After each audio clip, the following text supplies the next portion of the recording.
Hello everyone. I'd like to talk a little bit about undecidable languages.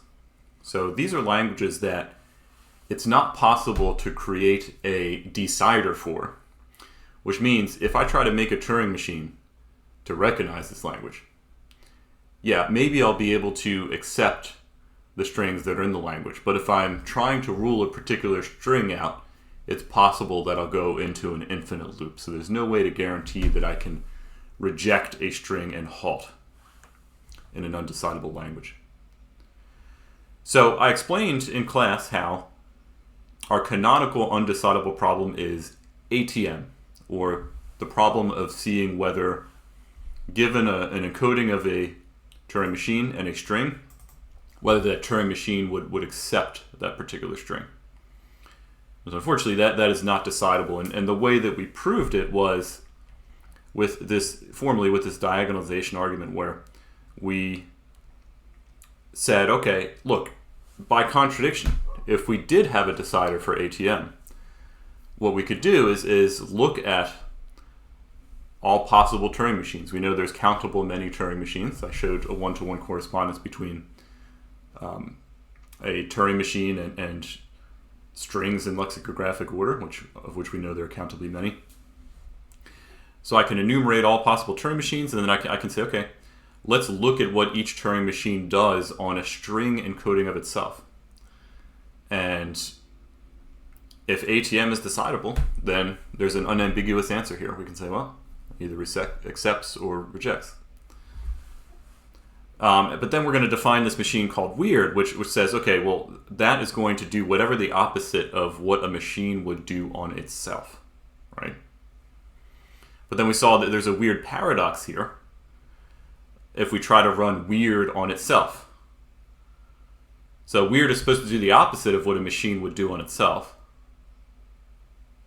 So then if we say, okay, well, weird rejects itself, well, it's supposed to do the opposite, so it would actually accept itself.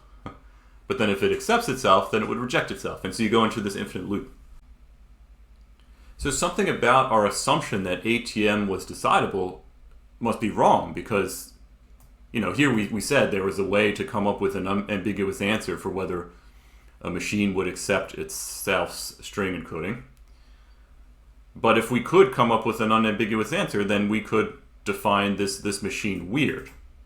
But that leads to a paradox. So therefore we must not actually be able to come up with an unambiguous answer for whether a machine accepts or rejects a particular string. We may go into an infinite loop as we're trying to rule a string out as being not part of the language. Okay, so let's now accept that ATM is undecidable. So we prove that. And what we'll do is use this as our canonical undecidable problem. So if we have another problem that we think might be undecidable, what we'll do is we'll do a reduction from ATM to this problem. And we'll say, well, if this problem was decidable, then I could decide ATM. And I know I can't decide ATM. So therefore, this problem is undecidable. Okay, so let me quickly move my head down out of the way here. So what I want to say here is if I have a problem L that I want to prove is undecidable, then I will assume, by contradiction, that L is decidable, and I will reduce ATM to this problem.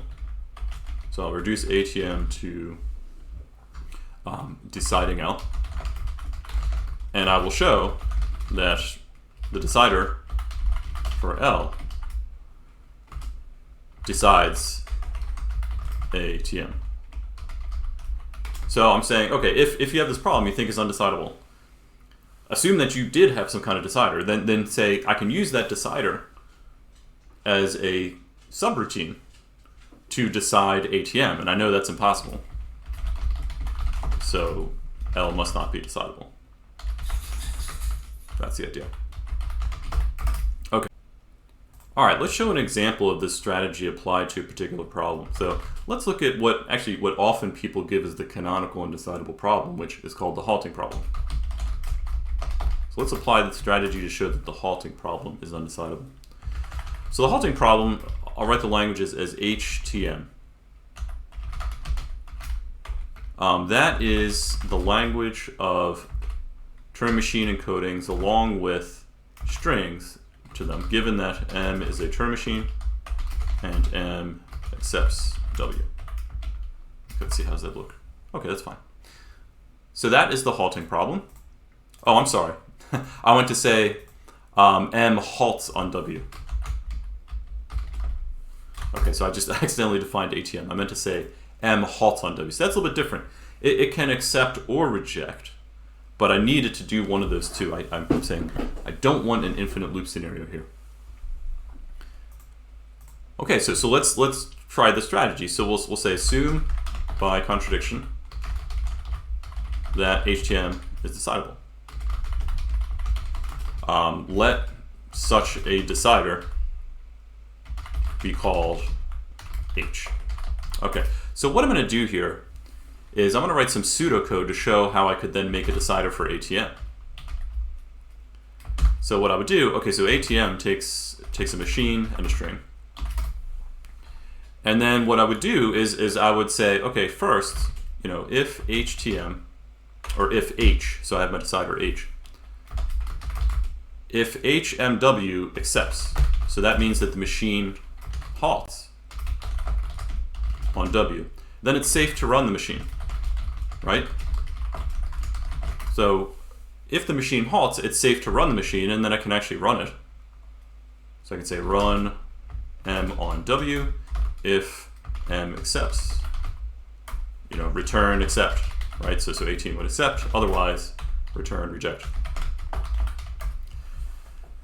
So I used the halting problem as a subroutine to help say whether it was clear for me to run the machine and then see if it accepted or rejected.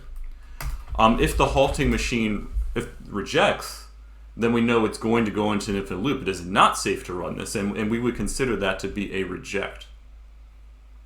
So we would just return reject in that case. So ATM was supposed to be, you were in ATM if you accepted that string, right? So I'm going to, for me to get to accepting the string, that means that I have to have halted first, and then I'll make sure I accept it. If I didn't halt, then there's no way it could have accepted the string. So this is a decider for ATM. I shouldn't be able to do that, right? This would actually give me an unambiguous, well, this is not true code. I shouldn't try to run this, but this would give me an unambiguous answer as to whether M would accept W. And I shouldn't be able to do that. All right, so that's one example. Let me show another example, which I'll call ETM to make an analogy to other languages. So this is empty Turing machine. So this is the language of Turing machines, so that M is a Turing machine, and M does not accept any strings. Or I guess I could say M recognizes the empty language. Let's see, how does that look? Yeah. Okay. Whoops. It didn't like my... Oh, it didn't like my... Okay, yeah, so technically this is HTML here. I should say less than, greater than. Okay, there we go. Anyway, so that's the language ETM. Now we saw that actually the analogous languages for regular languages, so determining whether a regular expression or a DFA is empty, that was decidable, and we even saw that for context-free languages, deciding whether a context-free grammar generates nothing is also decidable. But it turns out that ETM is undecidable. And so how do we prove this? Well, in this case, we're going to do something a little bit different, but a similar idea. Actually, I'm going to define two little subroutines here. So again, I'm going to try to assume that, assume by contradiction that ETM has a decider called E. And so I'll use this decider to somehow decide ATM. So first I'm going to make a subroutine, which it's a little bit interesting. It's a subroutine which is parameterized by, so I'll call it sub MW. It's a subroutine that is parameterized by a particular machine encoding and a string going into that machine. So let me show you what this is going to do here. So what we're going to do is say if M accepts W, then what we'll do is shapeshift this machine into accepting some language. Okay, so we'll make it trivial. We'll say something like if S equals, CS373 rocks, then we accept. Otherwise, reject. If M does not accept W, then we will just reject. Okay. So this is kind of a weird subroutine. It depends on a Turing machine and a string being fed to that Turing machine. And if the Turing machine accepts the string being fed to it, then it acts like a very simple language where there's only one thing part of the language. It's this string, CS373 rocks, which, of course, if you had to choose one language, that's the language you should choose, right? That is the ultimate truth. Okay, but looking at this, if M accepts W, it shapeshifts this very simple language with exactly one element. Otherwise, it shapeshifts into an empty language, right? If M does not accept W, then this is going to reject everything. It just completely ignores the string and just rejects. So I can use this along with a decider for ETM to decide ATM. So I'll say def ATM, let me make a decider for it using this hypothetical decider E. So I'll say if E of sub MW, so for this particular Turing machine that I'm passing along and this particular string, I'm looking at it. If this subroutine that I define based on that information is found to accept, so is found to be part of the language ETM, then I know that this is an empty language, right? So sub MW is an empty language. The only way that could happen is if M rejects W. And so in this case, I would have ATM reject. So, or to say that it does not accept W. So it either rejects or goes into an infinite loop. Otherwise, I should say accept. Because if I'm not part of ETM, then I actually am not an empty language. I have the element CS373 rocks in my language. And so, in that case, I'm going to accept for ATM. So, yeah, this is a little weird, but somehow, yeah, I created a machine that morphed into an empty machine if M does not accept W. And so this is impossible. So there's no way that this ETM could actually be decidable, because if it was, then I could decide ATM. And so I'm just noting here, in practice, I mean, it's a little weird to reason about something that's false, but in this assumption with the contradiction, I'm not saying that I have to think about how to run M on W myself. This is just the code here. It's just, run M on W, right? That's how we're going to determine whether M accepts. So run M on W, and if it eventually gets to an accept state, do this. And so it's really the job of this hypothetical decider to just look at the code for doing that. Doesn't necessarily, if it could decide, maybe, it should be able to look at the code and not necessarily run it if it noticed it was going to go into an infinite loop, right? And then it would just go here and reject. So this is code that E looks at to make a decision. So we're assuming that E is a decider. So even if running this would go into a different loop, somehow E would be smart enough to look at that code and anticipate that, and then properly reject it. But basically that is not possible, because if it was, then we could create a decider for ATM. So this shape-shifting thing actually allows us to decide ATM, which is not possible. Okay. So that's one example. Give me a second, I'm going to pull up JFlap because I want to show you another example like this. Okay, so here we are back in JFlap. So everybody take a deep breath. Now we're back in our comfort zone, right? So I brought up the Turing machine editor. And what I'm going to do is make a Turing machine that recognizes a pretty simple language, which is the language of all binary strings that has an even number of zeros. So I could think of, maybe this state here, I'm going to say, I'll say that this is maybe you're equal to 0 mod 2. And then this state here is that you're equal to 1 mod 2. And I'll just bounce back and forth between these states when I see a 0. So if I'm at this, I start at this state, I haven't seen anything yet, so I'm 0 mod 2. Number of zeros that I've seen.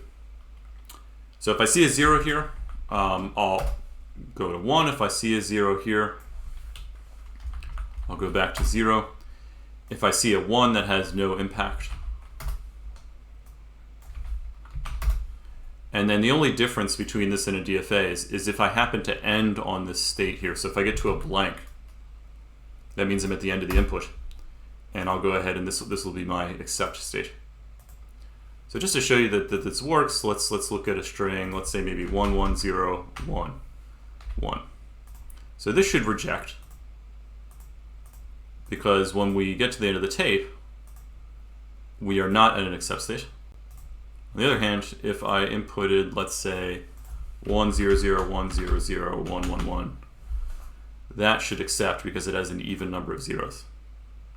So we have an odd number of zeros here, but then we go back to even, odd, and then back to even, and then we stay there.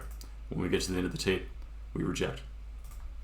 So looking at this, or sorry, we accept. We accepted that. So looking at this, though, it's a bit overkill to use the full power of Turing machines to do this. We could easily do this with the DFA because we only have to move to the right. And, that's you could do that much more simply with a DFA. But unfortunately, so it might be nice to know this because you could make a finite state machine in hardware much cheaper than you could make, a general Turing complete system. But unfortunately, this language, which I'll call RegTM. So RegTM, which is the language of all set of Turing machines. So I got to get my HTML code in here. So M is a Turing machine that recognizes a regular language. So unfortunately, that is undecidable. And so actually, we can do a very similar thing to what we did up here. We're going to make a subroutine that is parameterized by a particular machine and an input to it.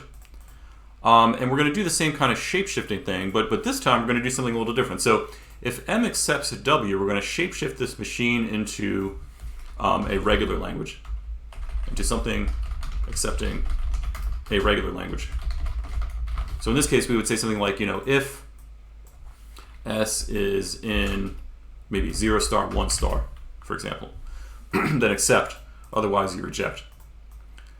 If M does not accept W, we will shapeshift into a non-regular language. So in this case, I would say something like, if S is in the language, 0 and 1 n, given that n is greater than or equal to 0. So that is a context-free language, but it's not a regular language. We prove with the context-free lemma that that is not a regular language. Or sorry, we prove with the pumping lemma that it's not a regular language. So in this case, we will accept if you're in that, or reject otherwise. And then I'm claiming if I had a subroutine like this, and I had a decider. So I'd say assume I had a decider. I'll call it R for RegTM. Then I can use that decider. I'll say, okay, if R of sub MW accepts, then I will accept. Otherwise, I will reject. And here's why. Because, so sub MW acts like a regular language. Or it acts like a decider for a regular language if M accepts W. So if M accepts W, this shapeshifts into a regular language. Therefore, it's going to be implementable as a regular language. So that would accept. Otherwise, it's going to shapeshift into a context-free language, so it would reject. This decider R would reject it. And so we know this, unfortunately, is not possible to come up with a general purpose decider R for RegTM, because if we could decide ATM, and we already agreed that that's not possible. Okay, one last example to go through here. So let me call this last language here TwoWriteTM. So this is going to be the language of two tape Turing machines. So I'll say M given M is a two tape Turing machine, and M writes to the second tape at some point. All right. So that's my language there. And I can then consider making a decider for ATM using a decider for this. So I'll assume by contradiction that there exists a decider, I'll call it T for TwoWriteTM.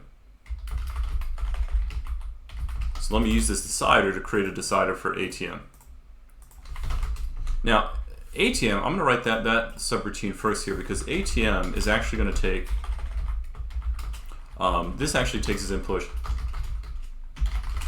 the way I defined it canonically is a one tape Turing machine M. So I'm gonna keep the input to ATM as a one tape Turing machine. But so let me make this subroutine that is parameterized by the one tape Turing machine going into ATM and the string that I want to see if it accepts. And so here's what I'll do. I'll say if, what I'm going to do is create a two tape Turing machine.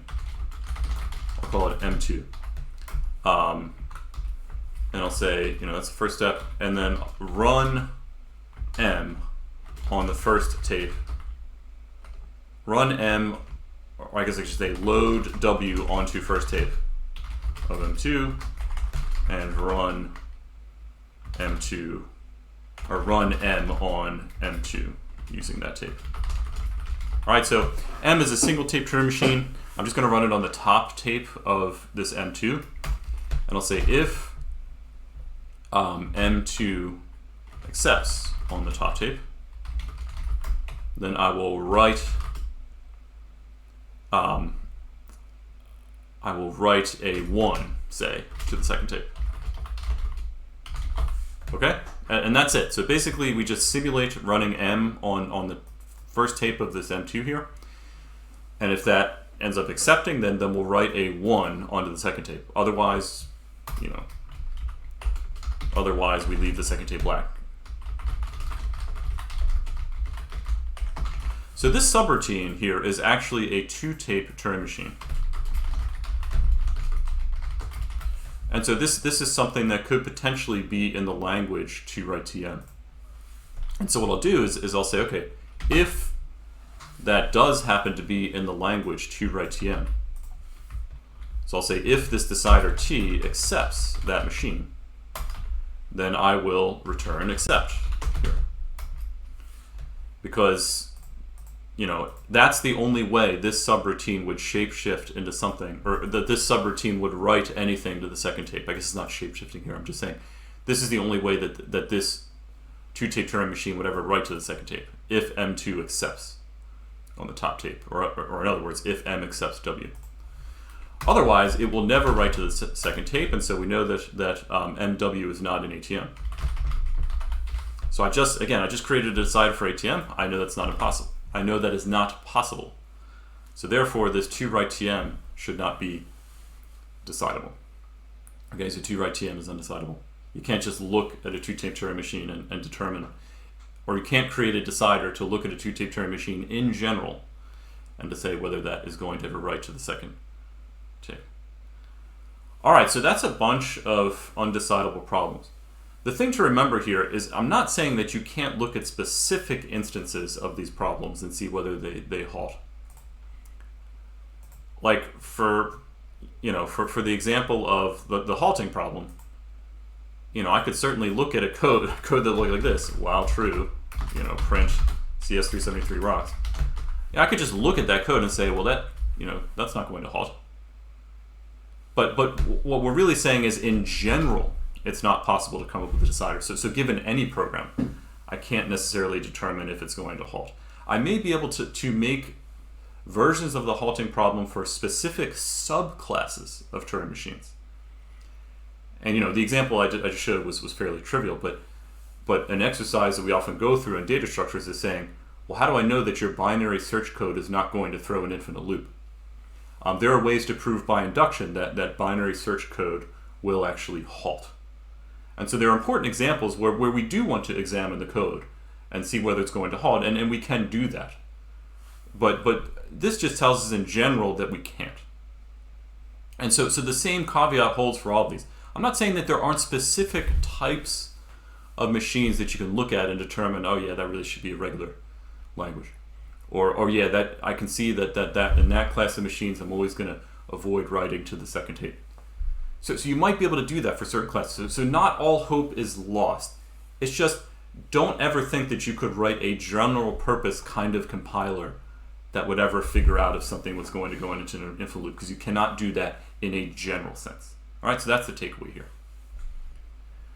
But in a moment, I want to talk about a kind of a unifying theory for some of these undecidable general proofs, because we used a similar technique the whole way through. And so there's a way to for certain types of these problems to abstract something about the language away, so that we don't have to go through the same thing. I was doing a lot of copying and pasting. So I don't have to do the same thing every time. So that's what I'm going to do in the next video.